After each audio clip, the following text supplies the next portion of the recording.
محترم ناظرین اور خواتین اسلام، دنیا کے اندر پلنے والی چہل پہل، رنگ و بو، خوشی اور غم، بازاروں کی رونق، ٹرانسپورٹیشن کا استعمال، لوگوں کا ادھر سے ادھر جانا، اگر اس کے اوپر ہم اور آپ غور کریں تو ان چیزوں کے استعمال کرنے والے جو لوگ ہیں ان میں سے میکسیمم وہ لوگ ہیں جو مال اور دولت کمانے کے لیے ادھر سے ادھر جاتے ہیں۔ ایئرپورٹ پہ جائیں، ایئرپورٹ پہ آپ کو ملے گا کہ کچھ لوگ چھوڑنے آئے ہوئے ہیں، جانے والا ہے اس کی آنکھوں میں غم ہے، جو الوداع کہنے آئے ہیں ان کی آنکھوں میں اشک ہے، آنسو ہیں، اور سب کے سب کیا کر رہے ہیں؟ جا رہے ہیں۔ جانے والوں کو بھی غم ہے لیکن اس کے باوجود وہ جا رہا ہے، کیوں؟ کیونکہ اس کو مال دولت کمانی ہے، اس کو رزق تلاش کرنا ہے، روزی اور روٹی کے اندر کشادگی وہ جاتا ہے، یہ ساری کی ساری چیزیں ہیں۔ اور یہ مال کمانا، رزق کے اندر کشادگی، اگر ہم اور آپ مال کمائیں اور ان طریقوں سے کمائیں جن طریقوں سے رسول اللہ صلی اللہ علیہ وسلم نے ہم اور آپ کو تعلیم دی ہے کمانے کی، تو یہ مال کمانا بھی ہمارے اور آپ کے لیے عبادت بن سکتا ہے۔ بھائی آپ کے پاس پیسہ ہوگا، سیونگس ہوگی، اسی کے اوپر تو زکوٰۃ نکالیں گے آپ۔ کس کو آپ نے دیکھا ہے کہ پیسہ جیب میں نہیں ملتی زکوٰۃ نکالنا ہے؟ بھائی آپ کمائیں گے اور اپنے گھر والوں پہ خرچ کریں گے۔ رسول اللہ صلی اللہ علیہ وسلم نے ارشاد فرمایا کہ جو مال آپ اپنے گھر والوں پہ خرچ کرتے ہیں وہ بہترین صدقہ ہے۔ تو جب کمائیں گے نہیں تو خرچ کیسے کریں گے؟ قرآن مجید میں اللہ تعالیٰ نے ان لوگوں کی تعریف کی ہے جو مال کو اللہ کے راستے میں خرچ کرتے ہیں۔ مال ہے نہیں تو خرچ کیسے کریں گے؟ یعنی انڈائریکٹ طور پر اگر ہم مال کو رسول اللہ صلی اللہ علیہ وسلم کی تعریف کے مطابق حلال اور حرام کی تمیز کرتے ہوئے، دھوکہ دہی سے بچتے ہوئے مال کماتے ہیں تو یہ مال ہمارے اور آپ کے لیے عبادت بن جاتا ہے۔ اور قبل اس کے کی خطبے کی ابتدا کو ہم اور آپ جان لیں کہ وہ اللہ رب العالمین ہی کی ذات ہے کہ جو تمام کے تمام دنیا کے اوپر جو بھی مخلوق ہیں اس کے ذمے رزق دینا ہے۔ ہمارے یہاں تو مال ایک آدمی حرام کیوں کمانا چاہتا ہے؟ کبھی غور کیا؟ وہ اس لیے کمانا چاہتا ہے کیونکہ وہ جو مال اللہ تعالیٰ نے جتنا اس کو دے دیا وہ اس سے زیادہ چاہتا ہے، جتنا دے دیا ہے اس سے زیادہ چاہ رہا ہوتا ہے اور جلدی چاہ رہا ہوتا ہے۔ تو ہم اور آپ جان لیں کہ اللہ تعالیٰ نے جتنا مال ہم اور آپ کو لکھا ہے اتنا ہی ملنے والا ہے۔ اب کوئی آدمی کہے کہ چونکہ جتنا لکھ دیا اتنا ملنے والا تو گھر پہ بیٹھتے ہیں، یہ بھی غلط ہے، کیونکہ اللہ تعالیٰ نے اسباب بنائے ہیں، اللہ تعالیٰ مسبب اسباب ہیں، ان اسباب کو اختیار کریں جن کے ذریعے سے مال کمایا جا سکتا ہے، اور اس کے بعد اللہ تعالیٰ کو توقع کریں۔ ہو سکتا ہے کہ اللہ تعالیٰ نے آپ کی تقدیر میں لکھا ہو کہ جب یہ بندہ مارکیٹ میں جائے گا، فلاں جگہ جائے گا، کبھی ہم اس کو مال دیں گے، کیا ہوگا؟ بھائی صرف یہ نہیں لکھا ہے کہ روزی دینا ہے، کہاں سے لکھا ہے یہ بھی تو اللہ تعالیٰ کو بتائے گا کہ ذریعے سے کہاں سے ملے گی۔ ایک آدمی یہاں ہے، کہاں رہا ہے، کسی دنیا کے کسی دوسرے حصے میں روزی وہاں پر اس کی لکھی ہوئی تھی نا، وہاں سے کما رہا ہے، اب وہ وہاں جاتا ہی نہیں تو کہاں سے ملتی ہے؟ تو یہ چیز بھی ہمارے اور آپ کے سامنے ہونی چاہیے۔ اچھا دوسرا سوال یہ کہ اللہ تعالیٰ امام اور واعظین لوگ اتنا بات بیان کرتے رہتے کہ اللہ تعالیٰ بہت انصاف کرنے والا ہے، دنیا میں جو انصاف نظر نہیں آتا ہے۔ ایک ڈاکٹر ہے جس نے 4 لائنیں کھینچ لی جو پڑھی نہیں جا رہی ہیں، شام کو وہ جو اپنی ڈیسک پہ اٹھتا ہے اور کھولتا ہے ڈراور تو اس کے اندر نوٹوں کی جو ہے گڈیوں پہ گڈیاں لگی ہوئی ہیں۔ دوسرا ایک آدمی ہے جو صبح سورج نکلا اور اس نے جو ہے مٹی کھودنا شروع کیا، مال اٹھانا شروع کیا، اوپر سے نیچے لے جا رہا ہے، نیچے سے اوپر لے جا رہا ہے، ادھر کر رہا ہے ادھر کر رہا ہے۔ شام کو جب وہ اپنی مزدوری لے جاتا ہے تو 1000 روپے، 1500، 2000، 700، 800 سے اوپر انصاف کا ہے۔ ایک آدمی اے سی میں بیٹھا ہے، 4 لائنیں کی تھی، 2000 کی فیس ہو گئی، ایک آدمی پورے دن محنت کر رہا ہے۔ یہ سب ہمارے جب سوال شیطان ڈال سکتا ہے، اللہ تعالیٰ نے اس کا بھی جواب دیا۔ اللہ تعالیٰ نے قرآن مجید میں ارشاد فرمایا نحن قسمنا بینہم معیشتہم فی الحیاۃ الدنیا، کہ ہم نے دنیاوی زندگی کے اندر دنیا کے لیے جو زندگی گزارنے کی چیزیں ہیں ان کو آپس میں لوگوں کو تقسیم کر دیا ہے، ورفعنا بعضهم فوق بعض، اور بعض کو کیا کر دی ہے؟ ترجیح کی، بات کو زیادہ دیا ہے، بعض کو کم دیا ہے، لیتخذ بعضهم سخریا، تاکہ ایک دوسرے کی خدمت دے سکے۔ آپ سوچئے کہ ہر آدمی ڈاکٹر ہو گیا ہے تو دوسرے ڈاکٹر کے پاس پہنچ جائے گا، ہر آدمی آرکیٹیکٹ انجینئر ہو گیا تو نقشہ بنوانے کے لیے آپ کہاں جاؤ گے؟ تو خود بنا لو، تو اللہ تعالیٰ نے اس نظام کو تاکہ ایک انسان دوسرے انسان سے کنیکٹ رہے، جڑا رہے، اس کے لیے بھی ایک حکمت ہے اللہ تعالیٰ کی. اور اللہ تعالیٰ نے بیان فرمایا کہ اگر سب کو برابر روزی دے بھی دی جاتی ہے جیسے ہم سوچتے ہیں، اور بہت موومنٹ اس کے اوپر چلی ہے کہ سب کو برابر کا انصاف ملنا چاہیے، رشیا کے اندر نہ جانے کہاں کہاں اس طرح کی موومنٹ آئی، تو اللہ تعالیٰ نے بیان فرمایا وَلَوْ بَسَطَ اللَّهُ رِزْقَ لِعِبَادِهِ لَبَغَوْا فِي الْأَرْضِ. اگر ہم دنیا کے اندر ہر انسان کو وافر مقدار میں دولت دے دیتے تو وہ دنیا کے اندر سرکشی کرتا. یعنی اللہ تعالیٰ کو کتنا کس کو دینا ہے وہ اس کو پتہ ہے، تو حکمت کے ساتھ اس کو دیا جا رہا ہے. بھائی مثال کے طور پر آپ میڈیکل اسٹور پہ گئے اور آپ نے کہا بھی دوائی دے دو، دوائی تو اس کے پاس اتنی رکھی ہوئی کہ آپ کی گاڑی بھر دے.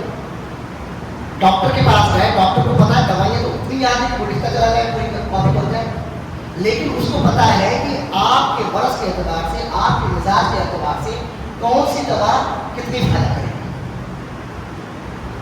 اور پھر اس کے اعتبار سے کیا کرتا ہے 3 ٹائم دے گی. اچھا سب کو 3 ٹائم دے رہا ہے، کسی کو 2 ٹائم دے رہا ہے، کسی کو رات کو دے رہا ہے، کسی کو شام سوتے وقت کھا رہا ہے.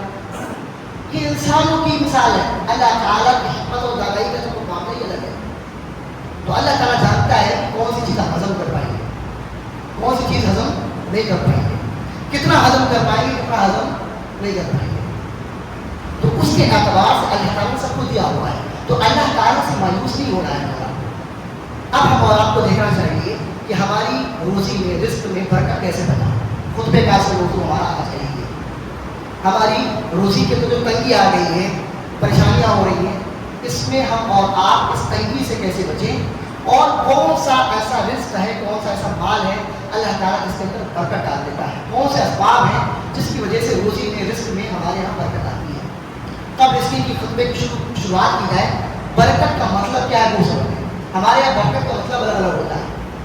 برکت کا مطلب ہمارے یہاں یہ ہے کہ رات میں 1 لاکھ کی گھنٹی رکھی، صبح 2 لاکھ کی ہوگی، یہ ہوگی نا ہمارے یہاں برکت. ایک بیگ رکھی تھی، اگلے سال 4 بیگ اپنے آپ سے نکل، یہ کہاں سے برکت ہوگی؟ یہ برکت نہیں ہے. یہ برکت کا ایک حصہ ہے. اصل برکت یہ ہے کہ اللہ آپ جتنا کمائیں آپ کی ضرورت کے لیے وہ مال کافی ہو جائے. یہ برکت ہے. آپ کی زندگی کے لیے جو چیزیں ضرورت کی تھی اللہ تعالیٰ نے آپ نے اتنا کمایا جتنے سے وہ ضرورتیں آپ کی پوری ہو گئی. یہی تو برکت ہے. یہی برکت ہے. کبھی کبھار ایسا بھی ہوتا ہے کہ آپ نے مال رکھا ہے اور اللہ تعالیٰ اضافہ بھی کر دیتا ہے. آپ کو کیسے اضافہ کرتا ہے؟ ابھی آپ کے سامنے مثال اسی ہفتے کی ہے. کچھ لوگوں کے پاس 10 گرام سونا رکھا ہوگا، 1.5 لاکھ کا تھا، آج جو ہے 60-65 کا ہو گیا. سونا وہی ہے، دام بڑھ نہیں ہوا. کبھی کبھار اللہ تعالیٰ ایسی بھی برکت کرتا ہے. تو برکت کے لیے کچھ کنجیاں ہیں، کچھ کیز ہیں، کچھ اسباب ہیں، ان کو اختیار کرنے کی کوشش ہے. مختصر طور پر میں آپ کے سامنے کچھ چیزیں پیش کروں. پہلی چیز، اور پوری دنیا کی اسلام سے جڑی ہوئی ہر چیز کی ابتدا توحید سے. دنیا جو پیدا کی گئی ہے یہ بھی توحید کی بنیاد پر پیدا کی گئی. اللہ تعالیٰ کی عبادت کے لیے پیدا کی گئی. پہلی چیز کیا ہے؟ توحید. اور پھر عمل صالح. ایمان لے آئے لیکن نیک اعمال کرنا. ہم سب مسلمان ہیں، ہمارا بھی خطرہ ہوا ہے، ہمارے بھی عقیدے ہوئے ہیں اور پکے مسلمان ہیں، لیکن عمل صالح ندارت ہے. قرآن مجید میں جہاں ایک آیت ایسی ہوگی تو ہم کو سب کو پتا ہوگی، ان الذین آمنوا وعملوا الصالحات. سب کو پتا ہے کیا مطلب اس کا. جو نیک اعمال کریں، جو توحید پر قائم ہو، اس کے بعد جو توحید پر قائم ہو اور نیک اعمال کریں. جو ایمان لے آئے ہیں لیکن نیک اعمال کریں. ایمان کو تو ہم کو لگتا ہے کہ ہمیں مل گیا ہے، نیک اعمال کون کرتا ہے؟ نیک اعمال نہیں ہو پاتا.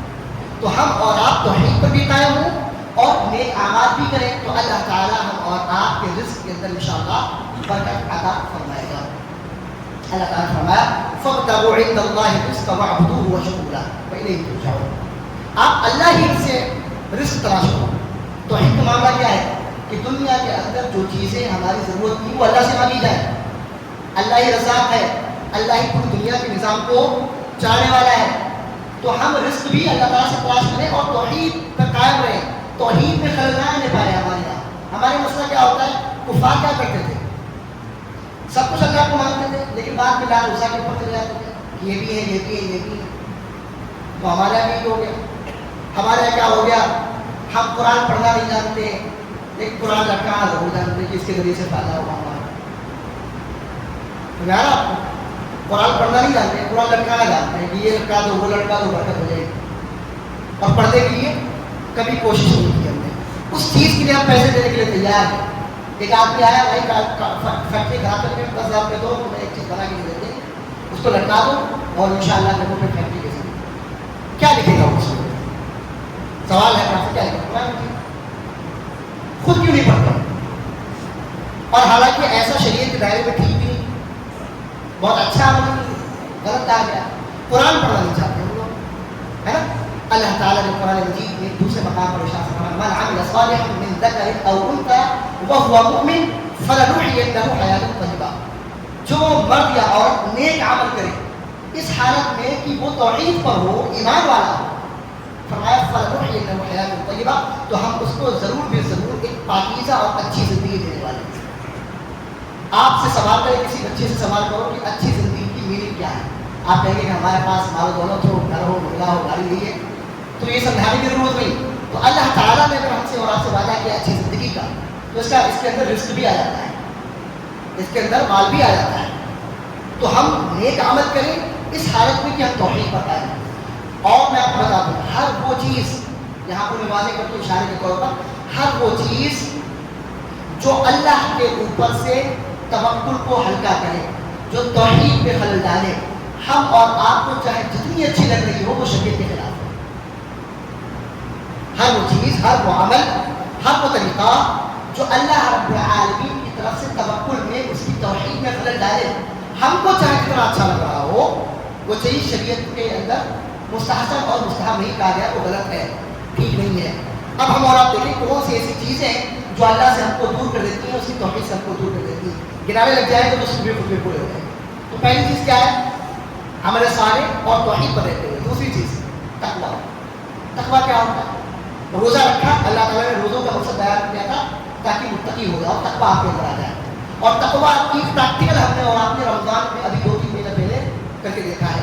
کیا آپ جب کوئی غلط کام کرنے لگ جائے، اس چیز کو کرنے لگ جائے جس چیز سے اللہ نے آپ کو روکا ہے، تو آپ کے دل کے اندر خوف پیدا ہو کہ اللہ تعالیٰ اس کا حساب لینے والا ہے. رمضان میں اللہ تعالیٰ نے روزے کے لیے کہا بھوکے پیسے ہو، کمرے میں بند کر کے ایک گھونٹ مار لیا، معاوضہ کر سکتے تھے نا. لیکن کیا تھا، اللہ تعالیٰ نے روزے میں ہم کو منع کیا تھا کہ نہیں پینا. تو ہمارے دلوں کے اندر وہ چیز آئی کہ جو چیز اللہ تعالیٰ نے اس حالت میں ہم کو منع کیا، ہم کو روکا ہے، اور یہی چیز تقویٰ ہے. روزی روٹی میں بھی تقویٰ کا بڑا خیال رکھا جائے. ہم تو رزق کما رہے ہیں، اگر اس میں تقویٰ کا خیال کیا جائے گا تو انشاءاللہ. تقویٰ سے مراد کیا ہے؟ روزی کمانے میں وہ چیزیں جو اللہ اور اس کے رسول نے منع کر دی ہیں، جن چیزوں سے روکنا ہے ان سے اپنے آپ کو روکنا ہے، تو انشاءاللہ برکت شروع ہو جائے گی. اللہ تعالیٰ نے قرآن مجید میں ارشاد فرمایا وَمَن يَتَّقِ اللَّهَ يَجْعَل لَهُ مَخْرَجًا. جو اللہ کا تقویٰ اختیار کرتا ہے، اللہ تعالیٰ اس کے لیے راستہ بناتا ہے. وَيَرْزُقْهُ مِنْ حَيْثُ لَا يَحْتَسِبُ، اور اس کو ایسی جگہ سے رزق دینے والا ہے جہاں سے وہ گمان بھی نہیں کرتا. انسان وہاں سے گمان بھی نہیں کر سکتا، اللہ تعالیٰ وہاں سے رزق دیتا ہوں. کورونا میں جو غریب تھے، جو دیہاڑی مزدور والے تھے، جو صبح کماتے تھے تو شام کو کھا پاتے تھے، کورونا میں انہوں نے بہت اچھی زندگی گزاری. کوئی کام نہیں کر رہے، کوئی مزدوری نہیں ہے، لیکن اللہ تعالیٰ نے ان کی بندوبست ان کے لیے کیا تھا. تو اللہ تعالیٰ نے انسانوں کے ذریعے سے وہاں تک وافر مقدار میں گلے، اناج، راشن واشن سب پہنچا دیا. بہترین مثال ہمارے والا کے سامنے ہے. ہم اللہ کی توحید پر یقین کریں. اور تقویٰ بھی کیسا تقویٰ؟ حضرت عائشہ رضی اللہ تعالیٰ عنہ بیان فرماتی ہیں کہ ابو بکر صدیق رضی اللہ تعالیٰ عنہ کا غلام تھا. ایک مرتبہ غلام کوئی چیز لے کر کے آیا، اور غلام جو بھی کماتے تھے وہ مالک کا ہوا کرتا تھا، ہے نا. غلام کی جو بھی چیز ہوتی تھی وہ مالک کی ہوتی تھی. تو وہ لے کر کے آئے تو ابو بکر صدیق رضی اللہ تعالیٰ عنہ اس سے وہ چیز بھی ہوتا ہے. غلام نے کہا کہ آپ کو معلوم ہے کہ یہ چیز میں کہاں سے لایا؟ ہم نے بتاؤ. کہا کہ زمانے جاہلیت کے اندر میں نے ایک انسان کے لیے کہانت کی تھی. بھوشیہ بھائی یہ ہوگا ایسا بیٹھے رہتے ہیں، ایسا کر لو ویسا کر لو، یہ گرا تمہاری ٹیڑھی ہو گئی ہے، یہ ستارہ بھاگا چلا جا رہا ہے، یہ سب ہمارے یہاں ہوتا ہے نا.